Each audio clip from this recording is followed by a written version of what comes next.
పురుగు మందుల ఎగుమతుల్లో భారత్ మూడవ స్థానాన్ని ఆక్రమించి ఉంది. మొదటి స్థానం చైనాది కాగా రెండవది అమెరికా.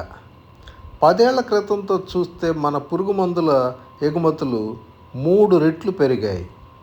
అంటే $3.3 బిలియన్ కన్నమాట.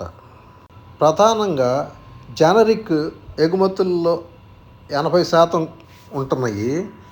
జనరిక్ అంటే మందు కనిపెట్టిన వాళ్ళకి పేటెంట్ ఇస్తారు. ఆ పేటెంట్ అంటే ఒక దాదాపు 5 ఏళ్లనో 10 ఏళ్లనో దాని మీద సర్వ హక్కులు వాళ్ళే తయారు చేయాలి, వాళ్ళే అమ్ముకోవాలి.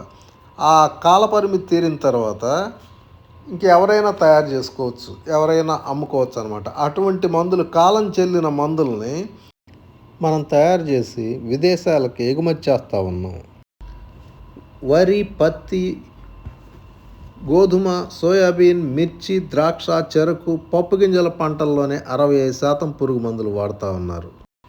వాటిల్లోనే పురుగు మందులు 41%, herbicides 22%, fungicides 21%, plant growth regulators 6%, biostimulants 8%, 2% seed ట్రీట్మెంట్కి మందులు వాడుతూ ఉన్నారు.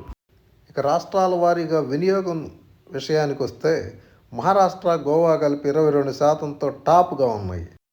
ఏపీ, తెలంగాణ కలిపి 21%, మధ్యప్రదేశ్ 10%, కర్ణాటక 8%, ఉత్తరప్రదేశ్, ఉత్తరాఖండ్ 8%, తమిళనాడు, కేరళ కలిపి 6%, గుజరాత్ 5%తో వినియోగిస్తూ ఉన్నాయి.